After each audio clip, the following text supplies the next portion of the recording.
Good morning. This is English 7 for Wednesday, May the 6th. We are coming right up on, we're starting a new chapter today. This chapter is going to go quick, and you've got to pay close attention, okay? So, number 1, open your book to page 204. We've got a lot to cover. Let's think as you're doing that. A independent clause means it has a subject, a verb, and a complete thought. If it's a dependent clause, that means it's a subject and a verb, but it does not express a complete thought. It cannot stand on its own. Remember, dependent clauses are usually introduced by one of two things. One, a subordinate conjunction, meaning it's going to be an adverb clause, or it's going to be introduced by a relative pronoun, in which case it's going to act like a noun. Now let's think about those words for a second. We said that our relative pronouns are going to be things like who, whom, which, that, okay? And then we had our subordinate conjunctions. That's going to be since, because, as if, although, okay? Now, remember, when you have two independent clauses, you have, well, let's back up. If you're in first grade, Miss Williams taught or teaches about compound words, okay? She would say, here's the word base, here's the word ball. We put them together, we have the word baseball. Now, that's a compound word. You already know that. What's a compound sentence? Here is a little sentence, here is a little sentence. We're going to scoot those two sentences together using a comma and a conjunction or a semicolon. We're going to take two independent clauses, two independent sentences, scoot them together. Now we have a compound sentence, okay? In order to be a sentence, or the big fancy word is an independent clause, it has to have a subject, a verb, and express a complete thought. That's what we call a simple sentence. Now, for a simple sentence, you're going to have a subject and a verb. Is it possible to have one sentence, just a simple sentence that has two subjects? Sure. If I said, Angel and Emmanuel are running in the hallway, okay? Who's running? Angel and Emmanuel. There are two boys doing the same verb. So you would have a subject, and a verb, right? Angel, Emmanuel are running. I had two subjects and one verb. That is a simple sentence. It's a simple sentence that, in other words, it's only one thought, okay? It just happens to have two subjects. Can you have a simple sentence, just a one thought, that has two actions? Sure. I could say, Julissa is cooking and baking, okay? So what two things is Julissa doing? Only one person's doing them. Only Julissa is doing it, but she is cooking and baking. She's doing two things. All of these are what we call sentence patterns. All of these sentence patterns are for what we call a simple sentence. In other words, it is one independent clause, one thought. It's a subject and a verb, and one thought. Okay, now I might have two subjects doing that verb or one subject doing two verbs, but this is what we call a simple sentence. A second ago, I told you about a compound sentence. That is when I take two little sentences and I scooch them together. The 7th grade girls are singing, but the 7th grade boys are playing basketball, okay? Girls are singing, boys are playing, okay? So can I say the 7th grade girls are singing Is that an independent clause? It is. Girls is our subject, singing is the verb. Then I said, but, so I would have a comma and the conjunction, but, okay? The 7th grade boys are playing basketball. So the boys are playing. That's a subject and a verb. This is an independent sentence scooched together with another independent sentence. This is called a compound sentence. Okay, so let's review this. And a simple sentence is just a clause that has a subject and a verb with one thought. A compound sentence is a subject, verb, conjunction, and then another subject and verb. Guys, these two patterns always have to be followed in order to have a simple sentence or a compound sentence. So Mrs. Turner, what does it matter? Well, it matters whenever you're writing because you want to have a very interesting writing. You don't want to be that boring person that says the same thing over and over or says it in the same way, okay? So again, an independent clause is a fancy way of saying a sentence. An independent clause has to have a subject, verb, and express a complete thought. If I have the pattern subject, verb, I have a what kind of sentence pattern? I have a simple sentence pattern.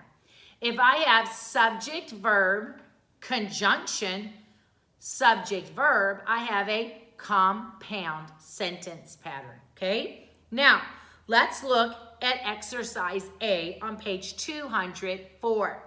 I wrote it on the board. You have it in your book. Please do it with me. You have a test on this chapter, okay? Martha was busily working, but Mary was listening. First of all, what's the verbs? What are the verbs you see? Was working and was listening. Who or what was working? Martha. Martha was working. Who or what was listening? Mary. Mary was listening. Does this have a conjunction? Yes, it does. It has a comma and the word but. Okay, that's my conjunction. So let's look at the pattern. I have a subject. This is one verb, okay? This is a helping verb. So verb, conjunction, subject, verb. If I have a subject, verb, conjunction, subject, verb, I have what kind of sentence? I have a compound sentence. Look at the next one. Jonathan was Saul's son, yet he was David's friend. What's our verb? Okay, was. Who or what was? Jonathan was, okay? We have another verb of was. Who or what was? He was. Do we have a conjunction? We do. We have the word yet. So let's look at our pattern again. Subject, verb, conjunction, subject, verb. What kind of sentence do I have? I have a compound sentence. Again, if it's a simple sentence, I'm only having one thought. There's not going to be a conjunction connecting two clauses. Let's look at the next one. In your book, I don't have it on the board. Eternal life cannot be gained by good works. Eternal life can only be gained through faith in Jesus Christ. Mark your prepositional phrases. You have the prepositional phrase, by good works. You have a prepositional phrase, through faith. And the prepositional phrase, in Jesus Christ. Now let's look at what's left. Eternal life cannot be gained. Eternal life can be gained. Okay, now what's the verb? Can be gained and can be gained. Remember, the word not is not a verb, it's an adverb. Who or what in our first clause cannot be gained? Life. Life cannot be or can be gained. Then we have a what? A semicolon. Put a box around your semicolon. And our second verb was be gained. And what's the subject? Life. Life can be gained. So I have a subject, verb, semicolon, subject, verb. What kind of sentence do I have? It is compound. It's two little sentences put together to make a big sentence. Look at number 4. God is our comforter, for he provides comfort in times of grief. What is your prepositional phrase? There's actually more than one. You have in times and of grief. So what are your verbs? Is, provides. Who or what is? God. God is. Who or what provides? He provides. What's the conjunction? Comma, for. Again, we have a subject verb, comma, conjunction, subject verb. So we have a compound sentence. Look at the last one. The eyes of the Lord are upon the righteous, and his ears are open unto their cry. Prepositional phrases. Of the Lord, upon the righteous, unto their cry. What are the verbs? Are and are. Who or what are for the first one? Eyes are. What about the second one? Ears are. Is there a conjunction? Yes, comma, and. Put a box around it. Again, you have a subject verb, conjunction, subject verb. So you have a compound sentence. Look at exercise B. We're going to draw a line under each subject and once and the verb twice. We're going to draw a box around the comma and the conjunctions or the semicolon, then that join the two parts. Then in the blank, we're going to decide, is this a simple sentence or is this a compound sentence? Guys, if it's a simple sentence, okay, if it's a simple sentence, you're going to have a subject verb. That is a simple sentence. You may have two subjects or two verbs. You may have two of each, but you will not have a conjunction. You will not have two thoughts. This is one thought. This is a simple sentence.